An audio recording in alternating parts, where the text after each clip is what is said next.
It can be cruel, poetic, or blind. But when it's denied, it's your violence you may find, said Edward. The Batman replied, Justice. The answer's justice. Recognize this quote's movie? Stay tuned to find out or check out the title of this episode of Talking Pictures Trivia. Welcome to Talking Pictures Trivia, the podcast in which a group of geographically challenged friends explore movies through trivia as an excuse to keep their friendships alive. I'm one of these friends and today's host, Tom, and with me is... Ben. And Ragnar. Thanks for joining us. Ben hosts the Three Films and a Podcast, which also consists of geographically challenged co-hosts exploring movies. You may remember Ben from our World of Apu, Shin Godzilla, and I Know What You Did Last Summer episodes. Ben also has another podcast running. What was that, Ben?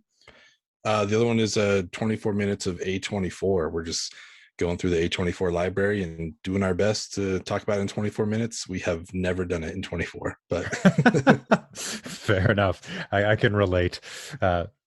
Ragnar has joined us for 10 episodes, including Rules of the Game, Parasite, and Chinatown. Ben and Ragnar conveniently like movies. For those joining us for the first time, we start off each episode with a movie quiz, as these pivotal questions will determine who earns today's trivia crown. In round 1, each question is worth 1 point, and in round 2, each question is worth 2 points. Then, once the fierce competition is over, we follow it up with our famous movie rant, where anything goes. So today we are going back to 2022, basically last weekend, to visit the recently released movie The Batman, directed by Matt Reeves. There will be spoilers in this episode for The Batman, so if you haven't seen it yet, turn off this recording and run to the theater. All right, so here's the plot summary. This movie is another telling of The Batman. It's kind of a year 2 Batman. And what we see here is a serial killer who becomes known as the Riddler, is out and about in Gotham. And Batman, who has yet to really develop his Bruce Wayne persona, is trying to figure out what the Riddler is up to. Meanwhile, the Riddler, through his crimes, is exposing a tremendous amount of corruption going on in the city that may connect to Batman's family. Ben, if you had one word to describe the Batman, what would it be? Noir. Ragnar? Long. And my word would be moody. It's time for question 1. What is the date the movie begins on? Locked in. Then All right, Ragnar, what do you have? Halloween. All right, Ben, what do you have? Yep. October 31st. Yep. All right, very good. Points for all. And I brought this question forward. It's the beginning of the movie, but also I think it speaks to some of the sources, namely if anybody knows the Long Halloween Batman comics from 96, 97. I think it's Joseph Loeb and Tim Sale did the artwork. And not necessarily in reference to the Long Halloween, but I was interested in what you guys thought of how this movie exists in dialogue, in discourse with past Batman iterations.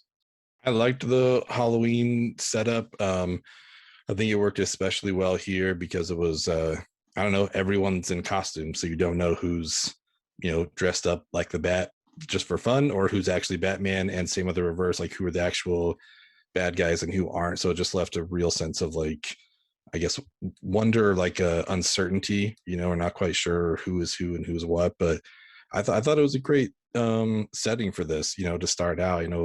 Batman Returns, get a lot of the Christmas snowy stuff, so I like it kind of being set around a holiday. I think it always works well, but I really enjoyed this. Well, first of all, I know this is an audio thing, so KJ might want to cut this part out, but there it is. This is the Long Halloween. I'm a huge fan. For people who are listening, I'm holding up my a copy of The Long Halloween. Huge fan. And I think Matt Reeves and company are also huge fans of this book. It doesn't start on Halloween by accident. It's clearly a nod to The Long Halloween, as are all the characters in it. What's the crime lord name? Falcone, I think it is. Yeah, Falcone and Marconi, both of Marconi. which appear in The Long Halloween. Absolutely. In fact, Falcone had some scars. It's kind of a blink and you miss it thing, but he has some scars on his cheek, which he got during The Long Halloween, but I don't think it was ever explained in the movie. But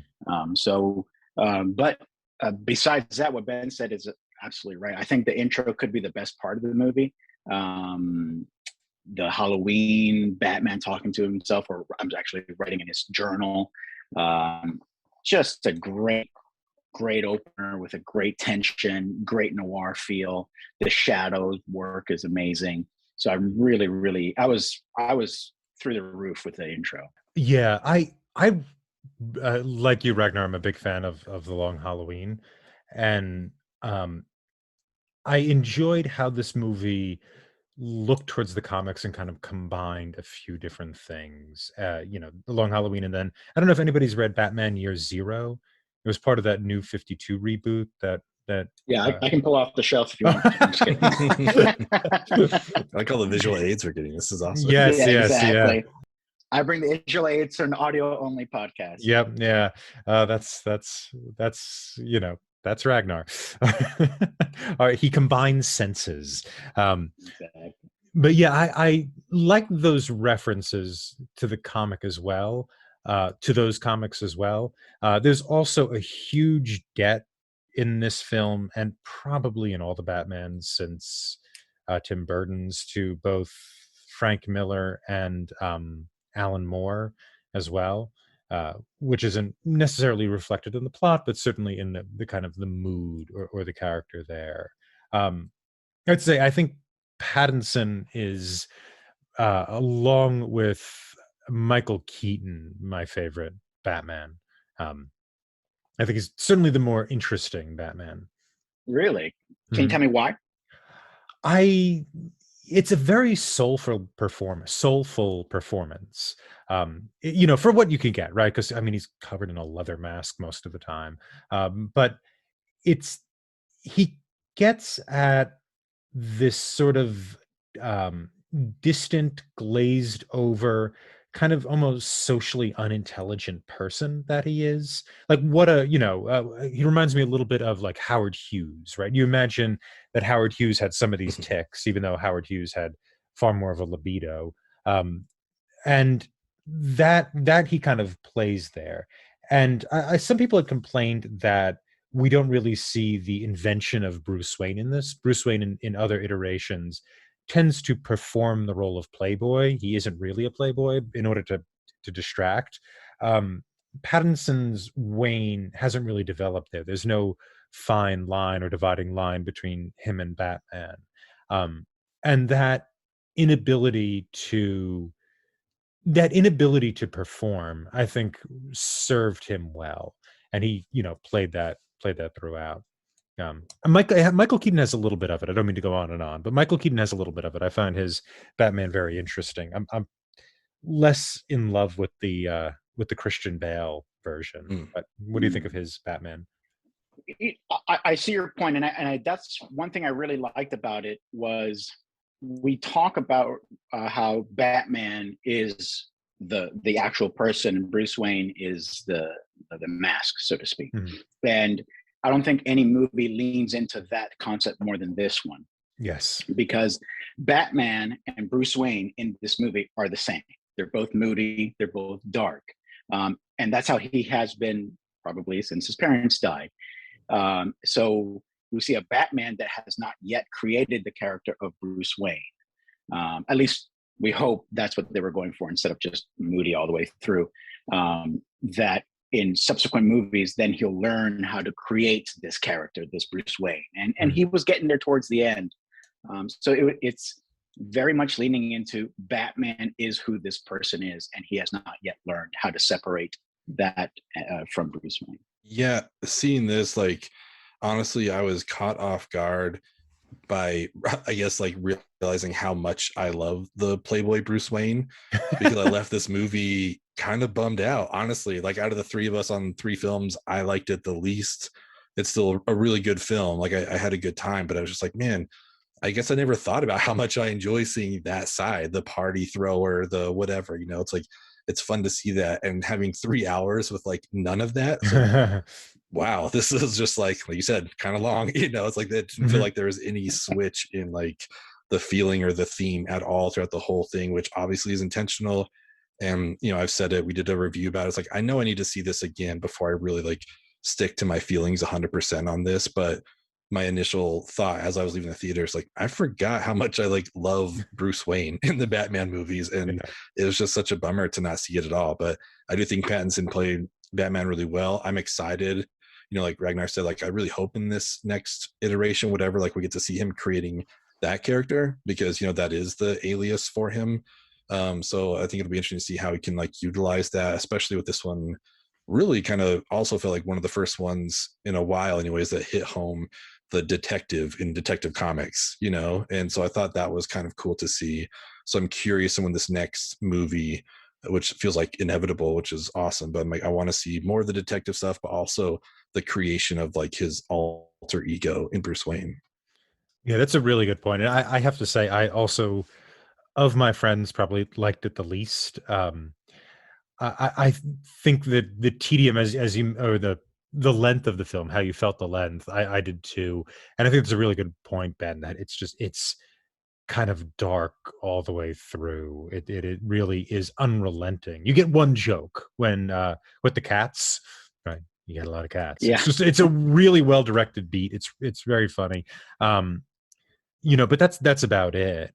And there's a critic who works for Time, the periodical, and she made this really good point. She's, because she wasn't particularly fond of the film as well, about how it might be the case that people like Frank Miller have too much of an influence, right? That that there's, everybody owes so much to them that maybe actually they don't. Maybe there's room for a kind of diversion from that kind of tonal source. It did feel like the movie definitely leaned into that inspiration a bit much, Mm-hmm. where they're almost out Frank Miller-ing Frank Miller. Yes. Yeah. It's like even Frank Miller is not this moody, Yeah. And there's a difference between like moody and emo. It's a fine line. And I felt this was definitely more towards the emo thing. Yeah. Count me in as the third person who I feel like this movie is a really good movie wrapped in a really bad movie. And so it's like a minefield. Sometimes I'm loving it. And then like I said, the intro, and then the next step I take is I'm hating it. Yeah. So it's a very mixed bag for me. Yeah. It's well directed. I think it is certainly well directed. Matt Absolutely. Reeves understands how an image hits you, I think, more than Nolan does. So it is, I think, a far more, I think so. Yeah. I don't find Nolan's filmmaking to be visually interesting or coherent, but I know I'm in the minority there. But so I like. Goodbye. I'm leaving this podcast. Thank you. Bye. Yeah. I'll say I'll give you coherent. I understand that complaint, but interesting. It's like I feel like it's very, yeah. I mean, to each their own. I like it. Yeah. But regardless of Nolan's influence, I do think I like your description, Ragnar, of it's like a good movie wrapped in a bad movie, or a bad movie wrapped in a good movie. I forget how the sandwich worked, but it's a good description. There's a lot of skilled people doing good work in this. It's time for question 2. What is the name of the real club? There's a club, and then there's the real club. This is why you have to bring a notebook to the movies. All movies are homework. I'll lock in with something. Yeah. I'll lock in for the sake of moving it along. Sure. Ragnar, what do you have?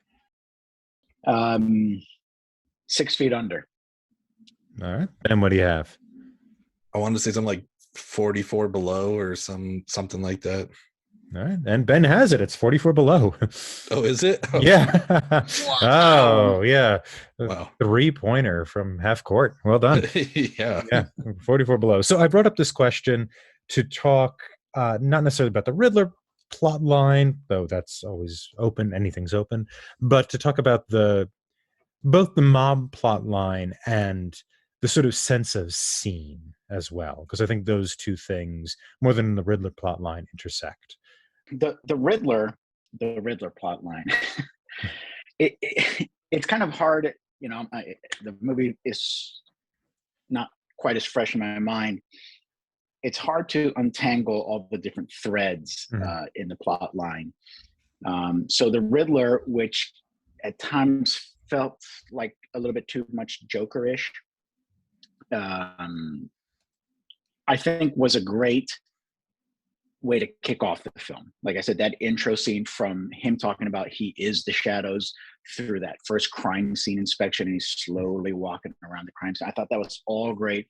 And to what Ben said, it really sets up more than any Batman film, the detective side of it. So I think the Riddler aspect to the movie brings David Fincher's Seven into the Batman world. And I really, really appreciate it, because that is truly something we haven't seen before in the past. I really, speaking quickly to the Riddler, that very opening scene of the movie was very like Rear Window Hitchcockian, which I thought was awesome, as like we're going through like the binoculars and watching stuff. And then to go into, I forget who the guy is, but like into his suite or whatever, and he's the talking mayor. on the phone. Yeah. Oh yeah, that's right. Yeah, he was the mayor.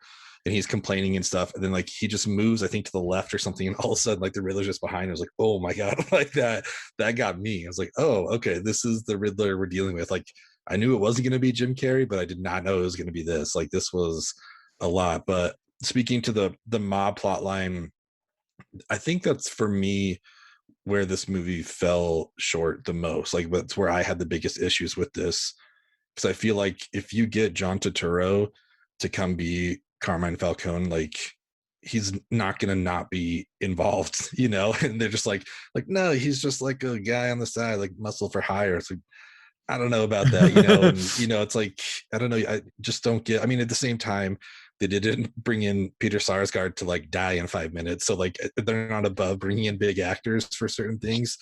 But when you have Turturro, and the thing I loved about it is they let him just be like the mob boss, which I feel like Turturro always has to have like a quirk or something, like Big Lebowski is one of my favorite movies. So the whole like Jesus thing, but Oh Brother, Where Art Thou? Like even The Night Of, like there's always something a little comedic about him, which is understandable. It's why he's so great. But this felt like one of the first times was like just playing it super straight. Like he is just a bad guy.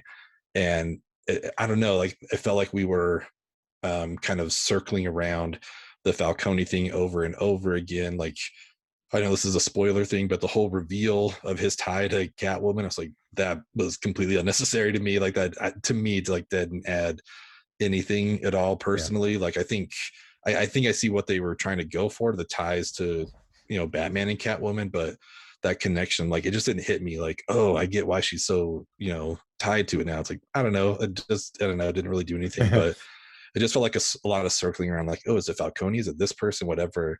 And then for them to just come back around like, yeah, it was Falcone the whole time. It's like, yeah, I think we kind of saw it coming. I think that's why it felt like the weakest storyline to me.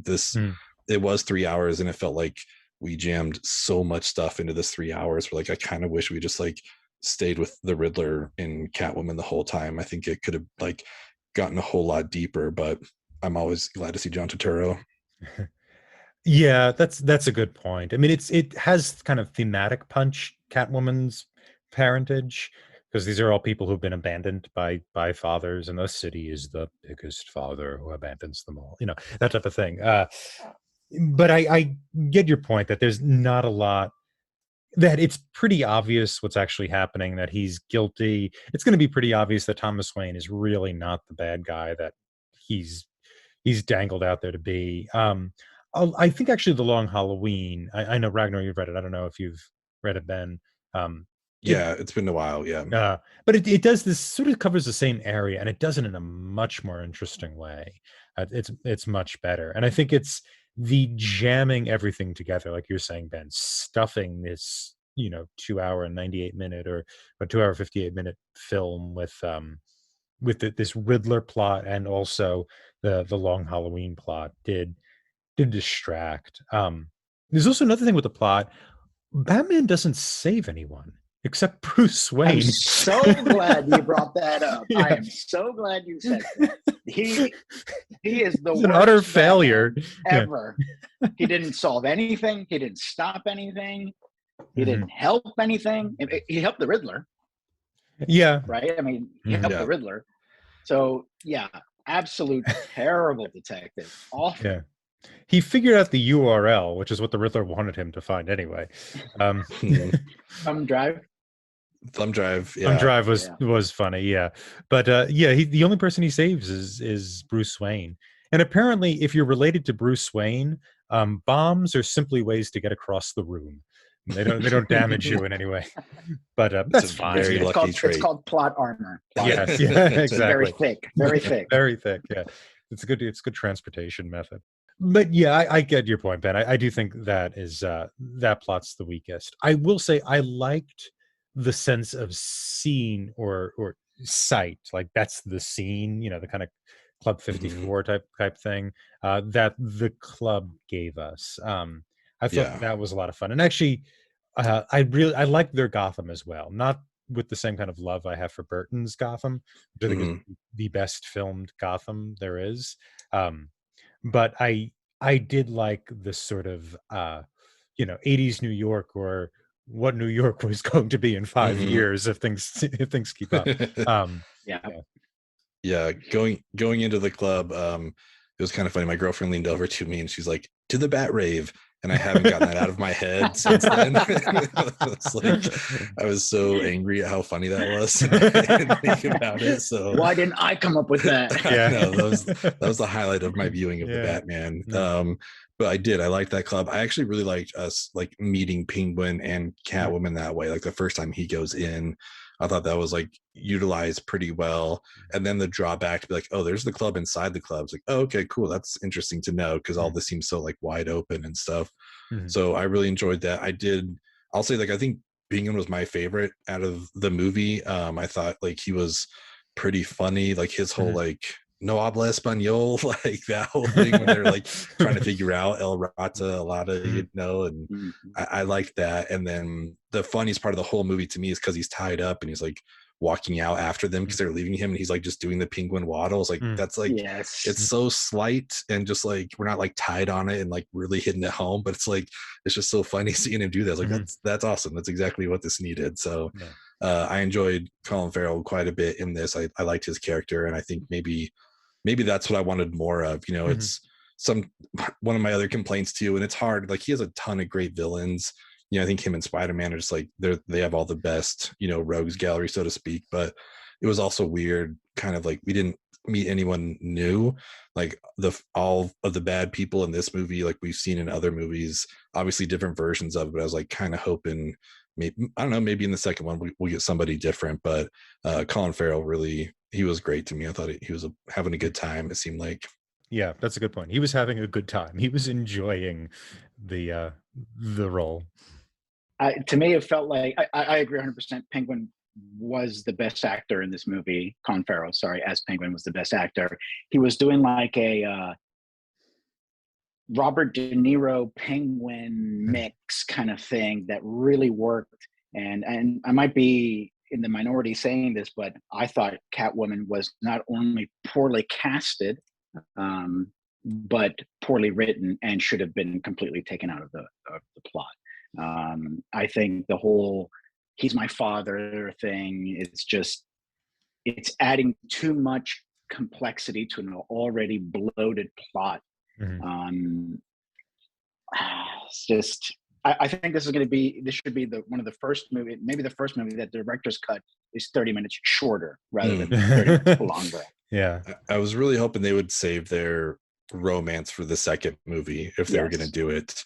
Because I was just really, she just lost her girlfriend. I think that's what we're led to believe. And all of a sudden it's just like, all right, I'm cool. I'm over it. Like I'll be with this guy. It's like, at least like, well, let's wait a movie. That felt like really rushed to me and kind of unnecessary. I don't again know how much it added to like their connection. But I don't know. I like Zoe Kravitz. I agree with you, though. I don't know how well written the character was, but yeah, I'm with you on that. I like the sexuality between them, because I think Batman could use some superheroes generally could use a little horniness. It's just something that is almost never recognized in this genre. With maybe the occasional Tony Stark, but that got written out as he became more likable. True, yeah. Because sex apparently means you're unlikable. But anyway, I agree with this idea that if you write her out, could you still have this plot, and would it work? And also, we get the idea of the abandoning father, right? And the Polis is the father of us all that has abandoned us in this case, or has abandoned them in this case. Having like another bad father figure, it's we get it, guys, we get it. Yeah, so that I think that is a really good point. It's nice to have Pattinson's Batman have someone to kind of bounce things off of or be frustrated with. I don't know. Why do you guys think she was poorly cast? I've seen her in other movies, like I think the most recent one, Kimmy, that's on HBO Max, and I think she does a great job there. I think she's a fine actress, but it's something in the delivery of her lines when she's trying to say something with a lot of weight behind it and importance behind it. It just comes off like a vapid teenager. That's how I felt, and just one other thing is I agree with both of you. Ben, how was talking about how they should have saved kind of the romance to the second movie, because this movie was filled with scenes that they felt, that the movie feels has great weight to them, great importance to them. And for me, just felt kind of flat. The romance where they kind of go separate ways at the end, that's a great scene. That's a great thing. It would have been awesome in the second movie when this romance had more time to develop. In the first one, it felt like, well, of course, he met her like 3 days ago. Why would he give up everything for her? And the Thomas Wayne, going back to the gangster stuff, the Thomas Wayne reveal, Thomas Wayne is corrupt and he's bad. And whoa, what a revelation. And how long do we sit with that revelation? Maybe a scene. Yeah. And the next thing, he's literally talking to Alfred in the hospital bed, trying to copy the Nolan hospital bed scene. And it's like, no. He was just a little bit corrupt, but not really corrupt. And then it's like, okay, so he's not, so we lived with that revelation for 2 moments. We lived with the romance for 3 moments. So there's just no weight to any of these scenes. Yeah. Sorry, that's a ramble. Please ramble. Yeah. To add on to that, like I don't necessarily think she was miscast. It just like wasn't written well, or I don't know, not as developed, I guess, as maybe I would have wanted. But I do wish like there had been more of a will they, won't they throughout the movie without the actual payoff of them, even just kissing, whatever, and then they split ways. Because then, in the second movie, if they come back and that chemistry is still there, then it pays off even more. It's like, oh, they remember each other, all that kind of stuff. And that was another frustration of mine, jumping to Thomas, what the Alfred hospital bed scene is like. So many people praise this movie, and somewhat rightfully so, just like with the newest Spider-Man, like we don't need the origin story. I get that, and that was great. But at the same time, Alfred said literally the origin story from every movie. It's like, oh, what if theoretically like your parents got shot in an alley by some muggers? Like, you guys were so close to not like addressing this at all. Like that would have been great. It's like, why do we have to do this? Like, you may have not shown it, but you just like said it. And it's like, that's, to me, that's the same. It's like, oh, they were so close to like, let's not deal with his origin. We're 2 years in. Like, cool, great. Let's pick it up. Let's go right here.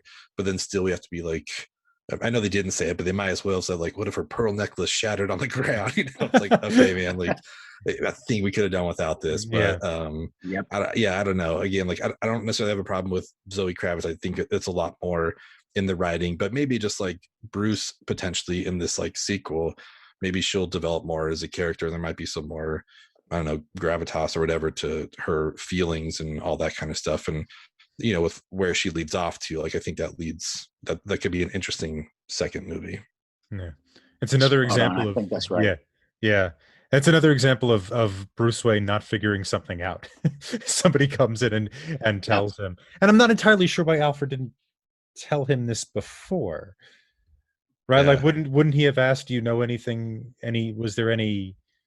I'm sure Bruce Wayne has been investigating the murders, but Hmm.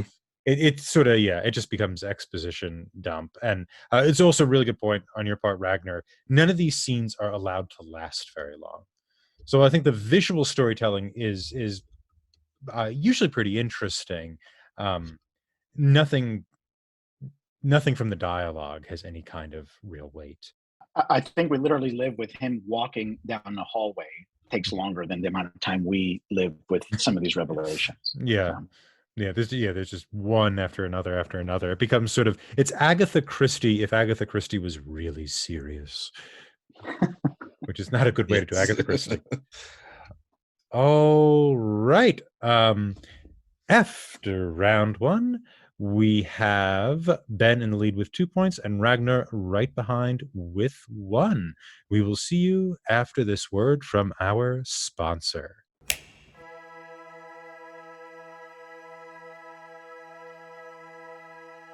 Hi, Tom here. I have a statement from Steve, a recent customer for e-possession, the service that pairs you with a ghost so that you may be possessed by a ghost whose personality suits you. Here is Steve. I've always struggled with finding the right spirit or demon to possess me. My friends always said I should go online, but I was always nervous. Online possession was just not for me.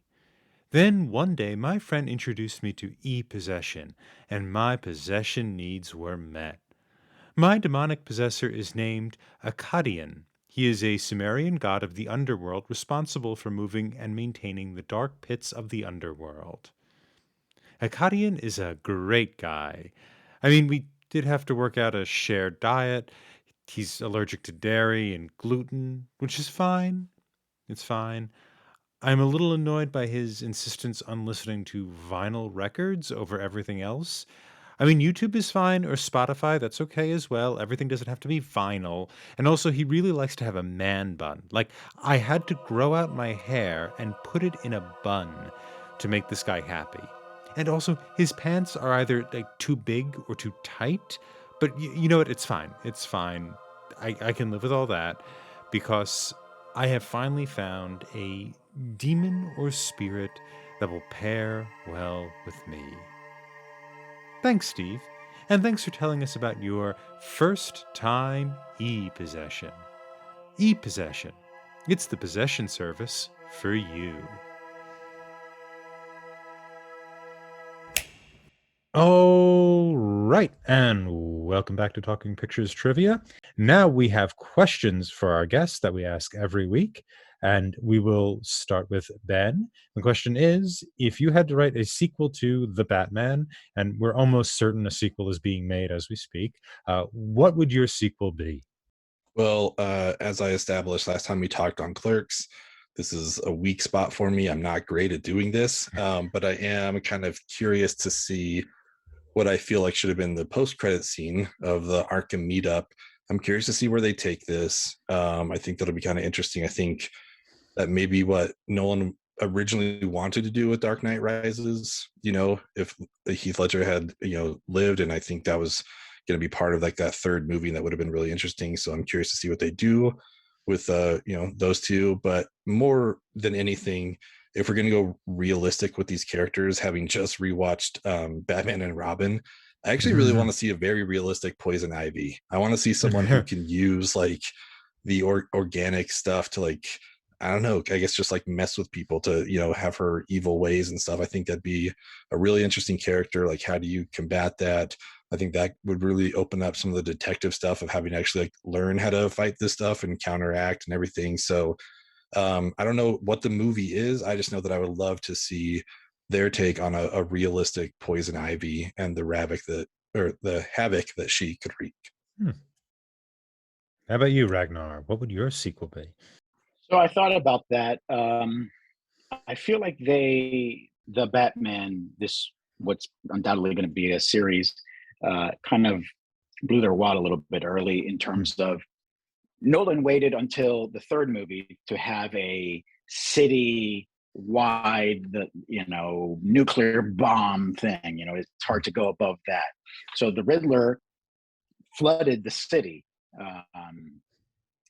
So I have two ideas. Number one, we go with that, and we have this kind of like sequel where half the city's flooded. Like you said, year zero, Hurricane Katrina, and how that kind of like plays into the Batman. And it might be interesting to see him out of his element. But I think what I would prefer to see is now go opposite. We've gone big scale. Now let's see how the Joker and the Riddler, or whomever, Poison Ivy, target maybe Batman specifically, maybe Bruce Wayne specifically, and his friends and Alfred. He doesn't have Robin, and all this stuff, but smaller scale, but still same high stakes for Batman, because it's his family that they're going after. Because what can you do? Threaten the city again? We just saw that. We just saw 3 hours of that. So I think smaller scale, still keep it large stakes somehow. And I guess it has to be the Joker. Yeah, it's probably going to be the Joker.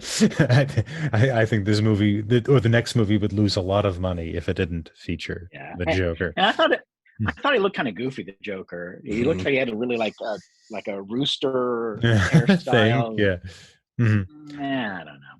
Yeah, I couldn't really tell. I just could see the hair. It did look a little silly, but also it looking at it through a door, etc. Yeah, they're doing that. I think Pattinson is signed on for 3 of them, including this one.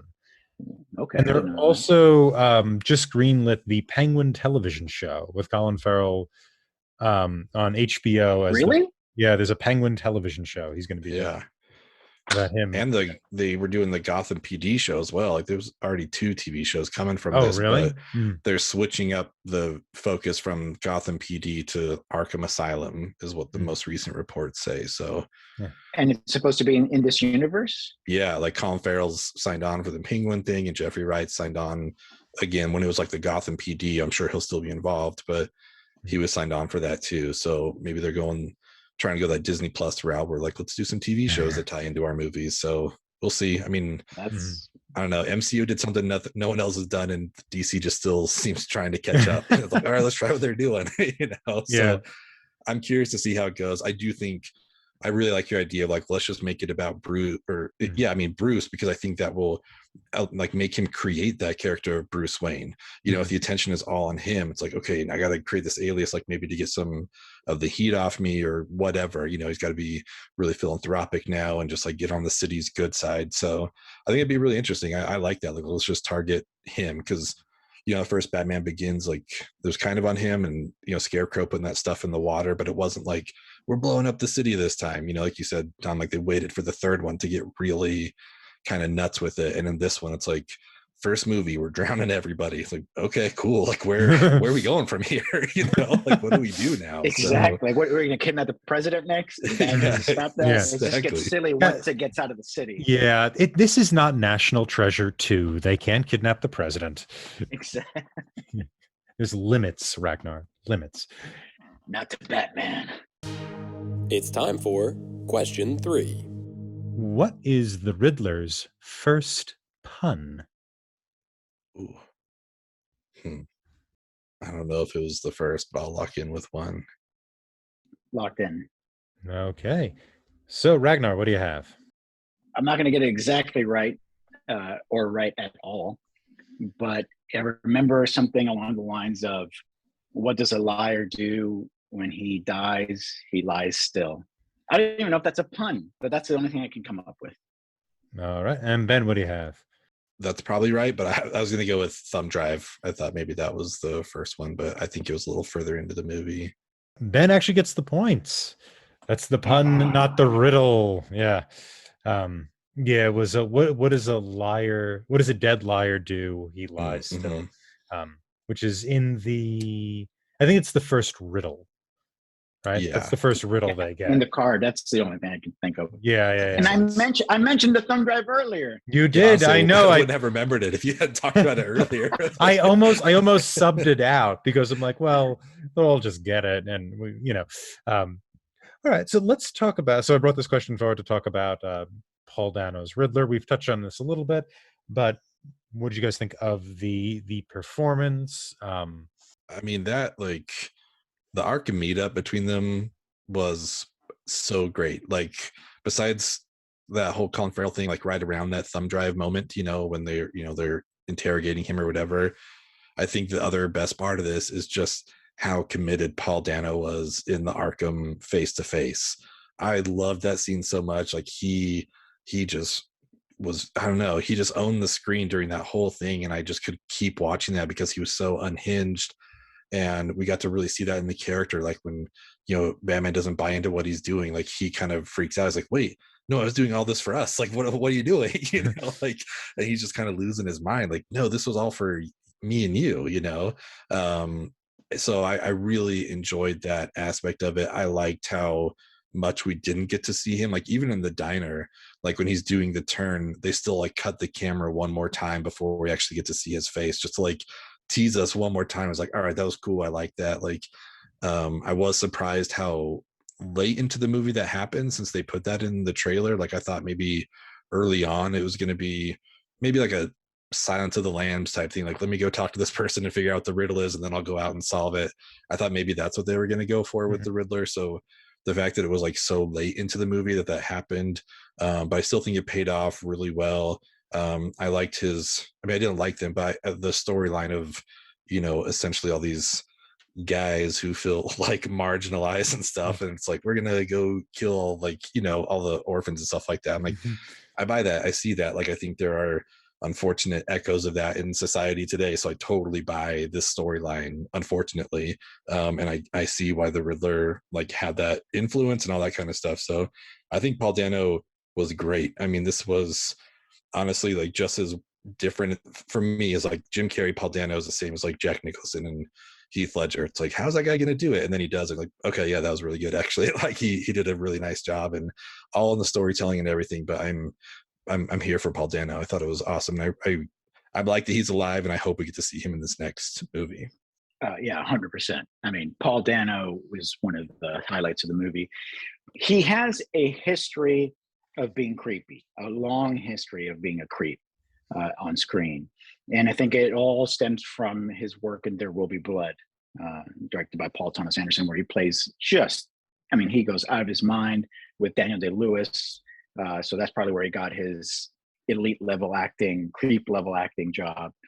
I mean, and he knocks it out of the park in that Arkham scene. I mean, I just agree with you 100%. It did feel a little bit derivative of the Joker scene with Batman, kind of like, you complete me, we are one of the same kind of thing. But yeah, it's a really good point. You just got to roll with it. And he did a phenomenal job. I also want to say, to his credit, I really like that he was willing to have his face covered for 90% of the movie. Very few actors would be okay with that. They'd want to say, hey, you got to see my face, but he was really into the role. I think he was phenomenal. So yeah, I agree with you. Yeah. And I just want to say, for anyone who's listening, if you're into creepy Paul Dano, check out Prisoners. He's so creepy in that, and it is such a good movie. Gyllenhaal, Hugh Jackman, check out Prisoners for sure. Paul Dano's great in that movie. Denis Villeneuve, right? Yes, from Dune. Yeah, or to just check out Dune. This is the recommendation podcast, which is and There Will Be Blood.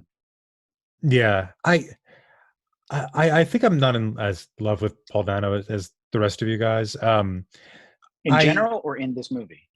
In both. I'm part of the problem for me was I'm really not a big fan of There Will Be Blood. I have a lot of trouble with that.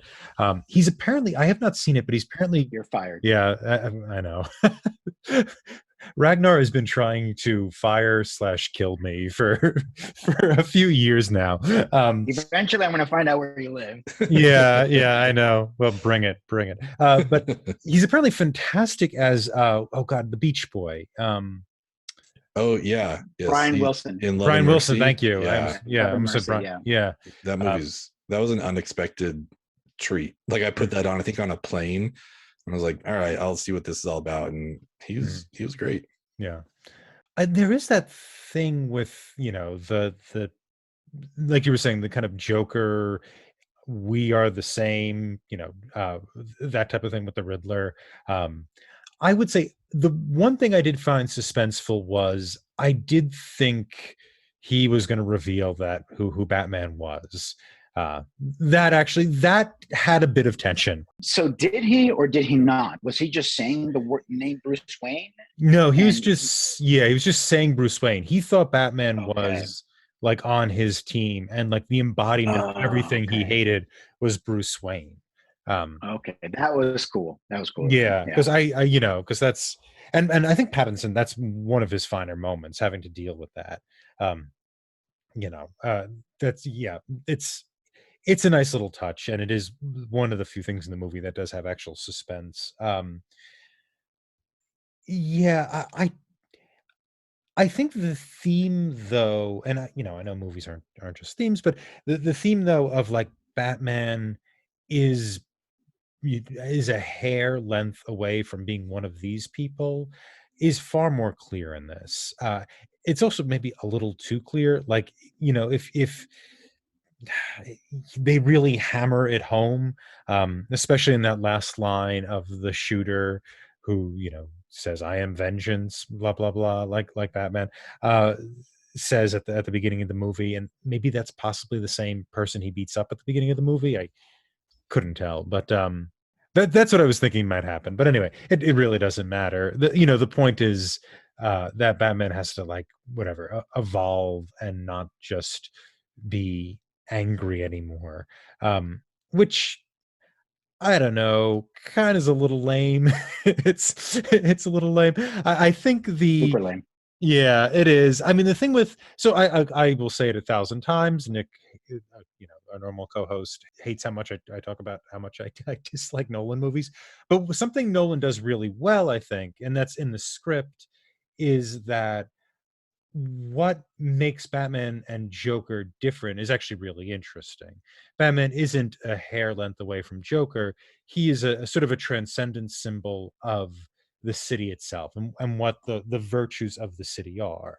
And that people, when coming together to see themselves as a community, need kind of an iconography, a mythos, those types of things, in order to have a shared narrative. And Batman, in an otherwise crippled Gotham, is able to heal it via supplying that kind of iconography. That's even more important than his actual fisticuffs and what have you.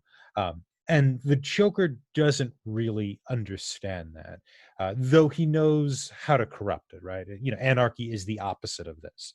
Right? Anarchy is iconoclasm. I think that's what Nolan's doing in that middle film, and certainly in the last film when the French Revolution breaks out. In this movie, though, it's much more like you have to be a good citizen and, like, help people out who are in trouble in order to really make a difference. Like you have to, like, plant a tree and make the world a more green place. And it's a little more, it's a lot less interesting, and also a lot sillier. um yeah, that's my comparison there. Yeah, I agree with you on that. It felt I don't want to sound too extreme, Mm. but it felt like this movie does not like Batman.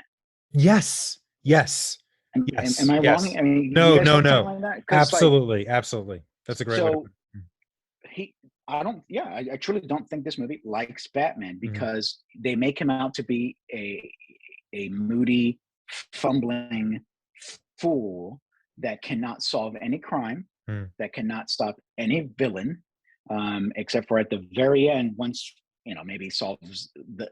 He doesn't even stop the assassination of the mayor. It's just a bad shot that hits him in the yeah, shoulder. yeah. He doesn't do anything, Mhm, and the only time he is worth something is when he lifts this like thing that fell on the mayor and mhm, the people can escape, and then they have like the shot of him holding the flare and leading the people to safety, which is another supposed to be another weighty moment. But how have you earned it? Like mhm. what, he jumped on an electric wire and cut himself, cut the wire. Like, it's not enough. to mean anything. Visually, it's awesome, Mhm. make that into a painting, but in the movie, it doesn't mean anything. And so they're saying, no, it's not about solving crime. It's not about beating up the bad guys. It's not about stopping the bad guys. It's about doing civil service stuff. Yeah. It's about being part of FEMA. Yeah. It's just like, so where are you going with the next one? Does he join FEMA? I mean, then he just wears his mask as he goes to, I think So- Habitat for Humanity maybe is Habitat for Humanity. He's Yeah. building houses with the mask on. Mhm. It's like, no, we want him to beat up bad guys. That's what he's here for. And I think Nolan, knowing that it has to be more. So both movies know beating up the bad guys is not enough. It has to be more than that. And Nolan did it into creating him into a symbol that can inspire people. Here it's more of a, like I said, a civil servant kind of thing. So I do feel like this movie does not like Batman. Yeah, I agree. Yeah, I kind of felt like I didn't know. I may have just missed it. That's totally fair. Like I said, I've only seen this once, but I don't know, I guess, how Gotham feels about Batman, which feels kind of established in the other movies. Like, oh, he's a menace. He's this. Like, we know how the cops feel. They don't like him being like at the murder scene. Gordon's the one that like lets him come in, and so I get their connection, but it's like I don't know anyone who likes Batman besides Gordon and Alfred, and I also just don't know how the city feels about him. So that for me, like you said, the one thing he actually does, like lifting up and leading all these people, it's like, but are these people now converted into like, okay, maybe Batman is here for us? Like I didn't pick up on that because throughout the movie I don't know how they feel about him. Do they think he's a bad person and this is his like redemption? Like, no, I'm here, I saved you all, like I am a good person, or what? So that's why that scene just kind of fell flat to me, because it's like, I don't know, this weird dude in a bat suit just like lifted up some scaffolding, and so we're out of here now. But it's like I don't know. It's a beautiful shot without a doubt, but I think that was one thing that like kind of fell short for me. It's like I don't know, maybe he is just like so under the radar in these 2 years. I'm not sure, but I feel like a lot of the other Batman movies have established like no one's really sold on this guy yet. Like especially again in the Nolan one, especially Dark Knight, where it's like no more dead cops, all that kind of like we gotta get rid of Batman. It's like, okay, we know how everyone feels about him now, so that's why the end really pays off. And he's like, I'll sacrifice myself. That's cool. But this one is just like, I don't know, is this like an emotional beat that these people are following him out of here? Or is it just a really cool looking shot, that he's got a flare in water and people are walking? For me, it was the latter. And that's why it just didn't like work as well, or maybe hit like they were intending. 100%. Yeah, they're clearly intending it to be, this is him elevating himself, because he does that immediately after the guy goes, I am vengeance, after the shooter says, I am vengeance. Right. And so and also throughout the movie everybody calls him Vengeance, which is an odd has he told people to say this? So that one took me a long time to figure out. Okay. And it goes back to what Ben said. The only time, Ben, that I saw that we have a insight into how the city feels about him is at the beginning. When he saves that man from being mugged by the Joker gang. I don't know. They look like clowns. I don't know. Yeah, they look like the gang from The Dark Knight Returns, the 86 comic. Yeah. They looked a lot like that. That's what I think they were going for. Like yeah. And it's cool how one of them didn't have the full paint because he wasn't initiated into it. Very cool. But anyways, he beats him up, and I think he extends his hand to the man, and the guy says, "Don't hurt me." So that one scene, that one tiny scene is like, okay, people are afraid of him just as much as the burglars or the robbers. Not enough to make that ending feel weighted. Anyways, Tom, so how does everyone, in particular the Penguin, keeps calling him Mr. Vengeance? Is I remember when he was beating up these clowns at the very beginning, they were filming him. One of them was filming him and posting it. Okay. I think the post went viral, and that's why people knew to call him Vengeance. Just like you saw Riddler kind of streaming on Instagram or whatever. That's why it's a blink and you miss it kind of thing. So they definitely should have invested at least 30 seconds into that. And showing that, yeah, okay, that There we go. That explains it. I couldn't figure out why everybody knew to call him Vengeance. Yeah. It seemed like he misbranded himself or something, but I had missed the moment. His marketing department was just yeah. Not doing it. All that money, no marketing. That's a really good point about that guy. He's like, please don't hurt me. That totally makes sense. But yeah, it's just like that book ends 3 hours. Exactly.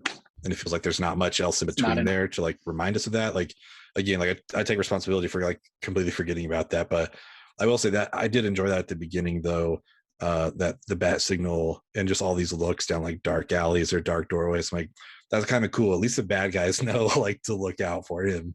I thought that was like done pretty well, but that's a very good call. And the guy's like, please don't hurt me.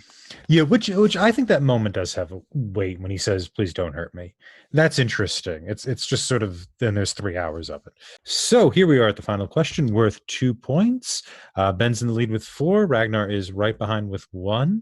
I'm going to make it interesting, and both interesting and unfair to Ben by making this question worth 3 points. Ooh, I like it. All right. This is so mean to Ben, but I don't care. Here we go. It's time for question 4. What activity do both the Riddler and Batman engage in? Locked in. I'll lock in. All right, Ben, what do you have? I mean, not right, but singing in choir. I don't know. All right, Wait, Ragnar. what? Singing in choir was the. When they were the little boys, that's all I could think of. Like, what do they both do? I don't even remember what they both do. And I honestly don't even think Bruce sang. I think he was just there. Like, that's right. Riddler was singing. So, yeah, without a doubt, let's go to overtime. Being orphans, right? No. My answer would be stalking people via binoculars. He really likes to. They both like to do that, and the camera goes first person in each one. Oh, that's a good point. My thing here was they both journal. We see them both. That's right. That was their activity. Yeah. I'm going to not give points here just because they also both walk. They both ride in motor vehicles. I mean, if we how many people stalk via binoculars? Yeah, that's a good point. So Ragnar, you get 2 points, and Ben wins the episode. Yeah, all right. We could do one. Yeah. I was ready for a tiebreaker. How about you want to know the tiebreaker? Mm-hmm. Sure, why not? Let's go for a tiebreaker. It's time for a bonus question. What type of mask does the Riddler have? What is its type? It is actually in the movie. Locked in. What? Locked in? Locked in. Okay. What do you have, Ragnar? At an army surplus store recommended to him by one of his online followers. And Ben, what do you have?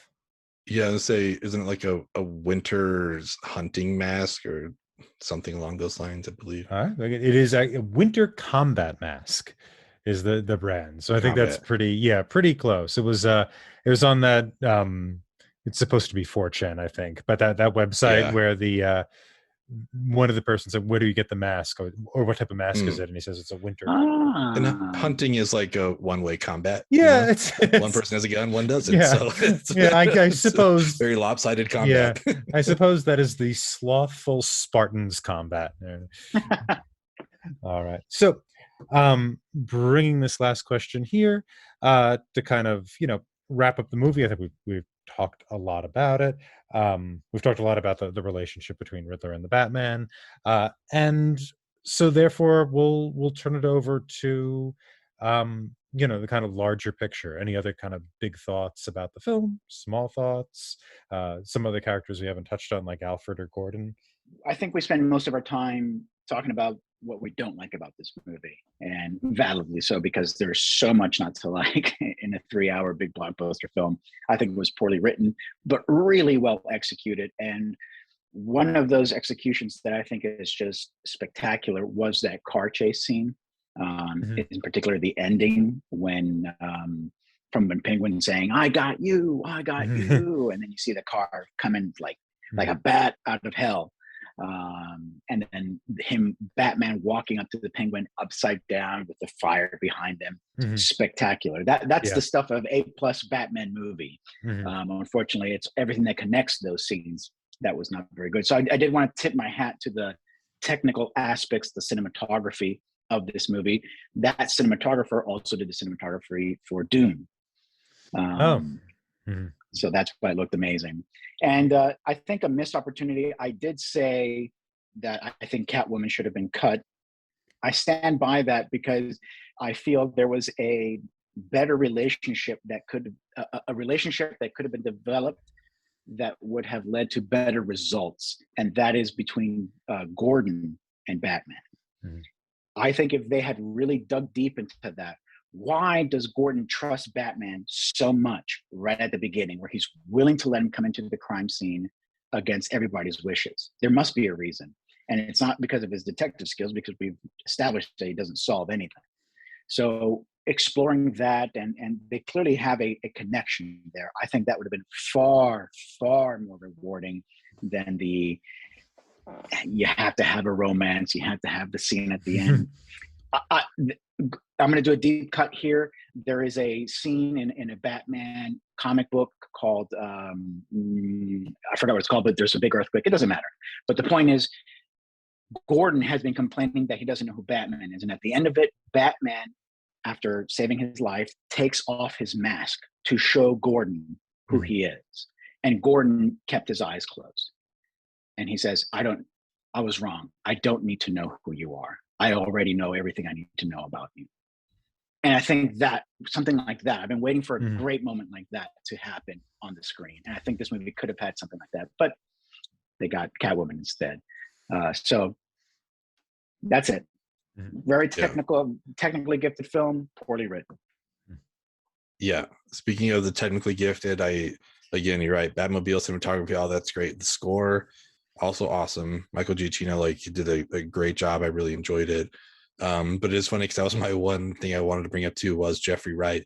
I love Jeffrey Wright. I think he's a wonderful actor. That's great.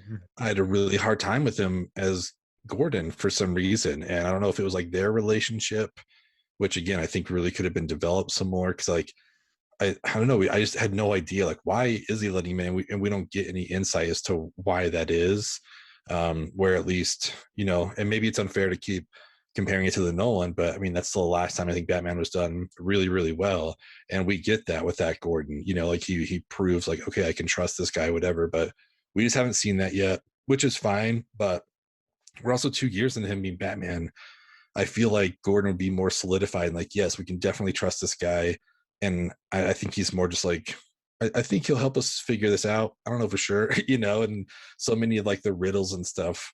Part of what bothered me was that Gordon was the one reading them and kind of helping him solve them. I was wait, you are the world's greatest detective. Why is Jeffrey Wright reading the card out loud? And just it just felt very exposition heavy. They would show us the card, we would see the riddle, then Gordon would read the riddle, and then Batman would say justice. I'm okay, I feel this could have been faster, but all right, whatever. So that was I don't know, kind of difficult. So I still, again, this goes back to me needing to see it a second time. I don't know if Jeffrey Wright didn't work as Gordon, or if just the Gordon Batman relationship wasn't as fleshed out as I wanted it to be, but something in there just didn't work great for me.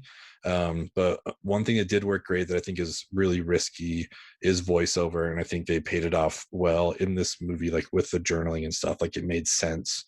I went to school for film and took some screenwriting classes, and the teacher always said voiceover is a nightmare. Don't do it if you don't have to, because it's just exposition. People are going to be sick of it. It's not a creative thing to do. It's actually the opposite of that, where we're just going to tell everyone our feelings. You can't do that. But I think it worked really well here because they did establish that one of the activities they both do is journal. So the voiceovers totally made sense. I get it. I feel we're participating in this. So I just wanted to shout that out, that I think that can be tricky to do, and I think they nailed it. Absolutely. I think the problem with because I also second, I think Jeffrey Wright is a really good actor. If you've seen him play the American agent in the James Bond movies, what's that name? That Felix, thank you, Felix Leiter, who's a mainstay in the James Bond movies, but he actually what he does with that is very impressive, even though it is slight, and especially in the more recent ones, where he's a little more bawdy, he's fun. Yeah, Jeffrey Wright is a really talented guy, though I haven't seen The Goldfish because I don't want to see the Goldfinch, but I just heard it was terrible. But Yeah. I think the problem is he has nothing to do in this movie.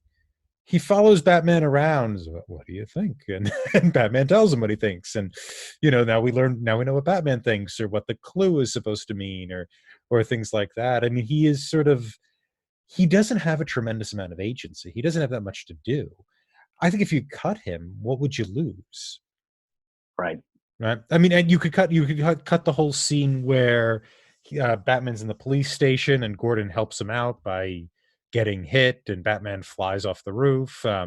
You could cut that whole thing. It doesn't matter at all, right? Because the next scene we see Batman with the cops, and they've kind of forgiven him. Apparently assaulting a police officer works kind of like confession, where it's as long as you're given absolution from the cops, you can just hang out with them again. But yeah, I think that's a character who could have been cut. Now you can't cut Gordon, because I think Batman kind of works more like commedia dell'arte, where if you're missing certain things, it just feels wrong. It's not Batman anymore. But yeah, I couldn't tell you why he was in the movie other than he was in the comics. Yeah, I agree. I think, again, just to hit on it with Batman Begins, like they were kind of working together, but he wasn't in a position to like bring Batman in, so they were working like secretly together on stuff. And then once he becomes like Commissioner Gordon, then it's like, okay, like I don't know, like the Batman's on our side. We can kind of clarify it. This Gordon here, I still don't even know what his rank is. Like he could let Batman be at the crime scene until his boss showed up. Then it's like, all right, you got to go now. Like my boss is here. So that was kind of weird to me too. It's like, what authority, I guess, does this Gordon have that he's allowed to do this? And then again, just like I just felt like they were strangers who just like sometimes show up at crime scenes together. Like I don't know what their connection is. So I'm with you, Ragnar. I would trade Catwoman for a Gordon, relationship a little bit more. Yeah. I feel like the movie just was so focused on its plot, and I feel like I feel like these people, the people that made this movie, watched Joker, the recent one, and Nolan films, and said, "Oh, okay, the plot is cool, or just moody scenes are cool," and so they just stuffed it with that. When that's not really what makes those movies good, and that what makes those movies good are the characters. So if you cut away the Thomas Wayne nonsense, the Catwoman nonsense, and you put in more narrators, I think you're 100% right. I hate voiceover, but they did it so good in this movie. Right off the bat, it was amazing. Why not put more? Why not have Riddler do his own voiceover so we can see what crazy stuff is going on in his mind, and Gordon do his voiceover so we can see his struggles with trying to get the police force in line, and with Batman. And there, I mean, that might be too much, but my point is build characters, and then the plot kind of will just work itself out. And I think the movie just did the opposite, and it doesn't work. It's time for Movie Rant. One thing I'll say, I wonder what you guys think, and I sort of like this element. It was advertised a lot coming up to this movie, is the sort of nuts and bolts look of everything that Batman does. The fact that you see the seams in the cowl and his mask, the car kind of, it like misfires when he first turns it on, right? And then it goes, and you could see that he's been working on the engine. You see the pistons and the seal caps in the Batcave. I thought I was going to find that kind of a little pretentious. Like, it's movie magic. He has this stuff and it's fine. But I actually sort of like that kind of that realistic kind of sloppiness to it. I thought that was a lot of fun. And I have to say I like that Batmobile a lot. Not as much as 89 Batman, but that chase scene was great. That was a lot of fun. But yeah, I was wondering, did you guys think it was an enjoyable take on this, or was it maybe a little pretentious? No, I was with it. I think that, again, that kind of, while this is year 2 of Batman, he's still developing who he is, because what is his like journal calls, like the Gotham Project or something like that, I Oh, think. okay, So yeah. he's still just like trying to figure things out. And I do think, you know, the Playboy Bruce Wayne, that's where like he comes in and everything is like, you know, shiny and perfect, and like that, you know, that underground layer that they have in Dark Knight, you know, with like the gun range and all the lights up top and all that, like that's a very fine-tuned rich person's like place to go do this. And this Batman is still just like, I don't know, kind of figuring it all out. So it worked for me as like for the first movie, and I'm curious to see how they develop that for the next one. 100%. Yeah, I really loved it. I loved it, and I wish there would be more of it. Maybe, and I think they kind of hinted at it, and they didn't really go with this thread. Remember at the very beginning, or very beginning, it's 3 hours. So in the first hour, they were talking about Alfred telling him, "We have the accountants coming in. You're going to ruin your wealth. You know, you're going to ruin the Wayne name." And we never see the accountants. There's no repercussions of that. There's nothing. Mhm. I mean, that thread dies at the end of Mhm. that scene. So why have it there? Yeah. Well, you know the old But Chekhov's gun thing. If you show a gun in the first act, just have a good time. it's got to go off, right? Yeah. Mhm. This one never went off. He was never like, "Oh, you know, Alfred, I need another batarang," and Alfred's like, "Yeah, how are you going to pay for it? You know, you gotta get a job, you know, because you ruined the finance, like I told you, you know." Of course, I'm joking, but like, it was a thread that I thought was cool. That was kind of explored in the previous movies, but here we have a young Wayne trying to figure out. It would kind of play into, I have to develop a Bruce Wayne persona, that they just abandoned. You know, we lived with it for 3 seconds and then gone. This also, speaking of Alfred, felt like out of all the Batmans, like the weakest connection between a Bruce and Alfred. Like I didn't For sure. necessarily buy their connection. Like honestly, even Jeremy Irons and Ben Affleck, I was like, oh yeah, these guys like have each other's back, all that kind of stuff, you know, for whatever you want to think of the mess that is Batman versus Superman. But like all these other Alfreds, even in the old Schumacher ones, like all that kind of stuff, like I bought their connection. And this one, I don't know, you know, and I don't know, I guess maybe we don't have to worry about it for the second movie now, but I just kind of felt like, what's their dynamic here? And maybe it's because Pattinson is so standoffish and all that kind of stuff. Like they could have been part of it, but it, more than anything, I just was bothered that it was drawn my attention of how little they seem to connect or whatever. So again, might have been intentional, but it's just like, oh, I always assume like Batman's like the one confidant that or Alfred is the one confidant that Batman has, and I just didn't see that in this one. Yeah. Agreed. 100%. Yeah, Jeremy Irons is funny, right? That's what he's funny with Ben Affleck. He's one of my favorite parts of Batman versus Superman. Or is Jeremy Irons in the Justice League 18-hour extravaganza? Yeah. I can't remember if he Look, was. But... I'll say it's controversial. I preferred that Batman over this one. That's me. I preferred the Jeremy Irons chemistry. I preferred Ben Affleck, Bruce Wayne. I had more fun with that one. Yeah, that one's a lot more fun. It's certainly a lot more fun. It's kind of tiring because that movie's also, Batman versus Superman is also long, and I know people love the Snyder cut. I was I was not a fan. When they had the Nick Cave music video for Aquaman to walk out to, they played the entire, like, you know, Nick Cave and the Bad Seeds, like that entire song for a character that has already been introduced. To watch it, like I was going, why are we? Oh God, I have so few hours on Earth, and I would say it's better than the Joss Whedon version. Yeah. But anyway, but that's easy to do. Yeah, I will say I will defend Pattinson in this. I don't know, the word I keep coming back to is he's soulful. There's a lot of there's a lot going on in his eyes whenever you see him in that kind of in the mask there. It's an interesting performance. It's something that actually probably would suit in a better movie with probably even a different character. I do agree with you. I think he does do a good job, and I want to touch on something you said, Tom. you said that probably his best performance in the film was him listening to the Riddler maybe out him as Bruce Wayne. Mm-hmm. And I think that's telling because first of all, I agree with you. And I think that's very telling at how good of a job he did because he doesn't say much at that moment.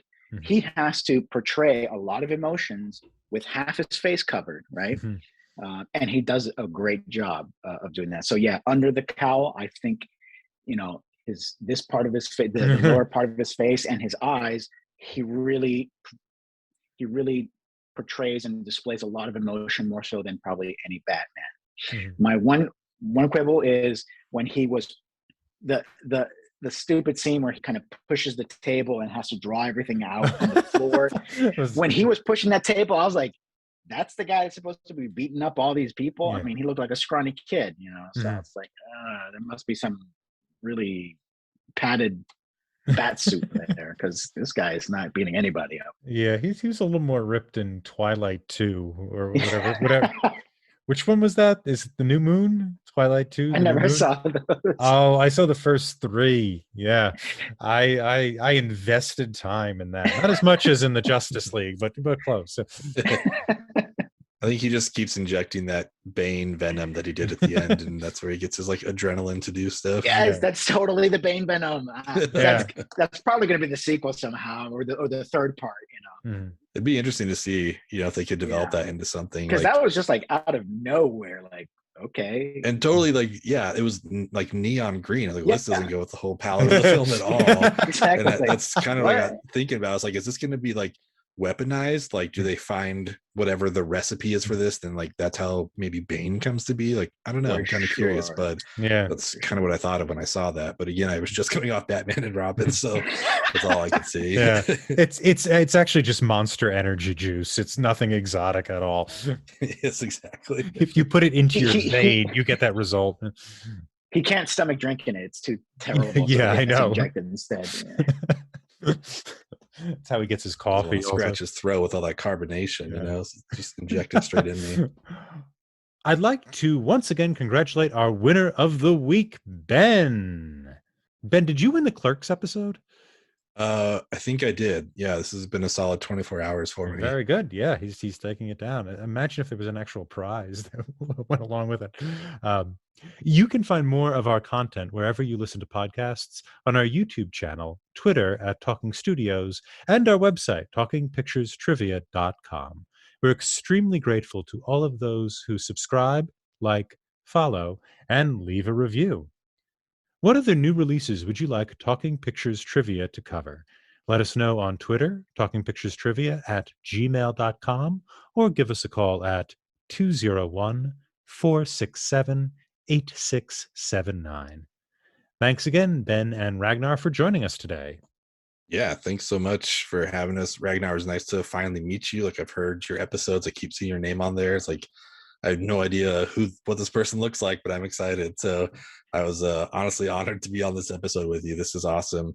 But yeah, I mean, if you want to, if you like movie podcasts, you're listening to this, feel free to follow my other podcasts at 3 Films Pod. Again, that's 3 Films in a Podcast. And the other one is 24 Minutes of A24. And that is at 24 Minutes of A24. And if for some reason you want more of me, I'm everywhere at Benny Burrito. Ben, it was a pleasure meeting you. Thank you very much for your kind words. Tom, as always, it's a pleasure. Thank you very much for having me on so many times on this. I have a blast every single time.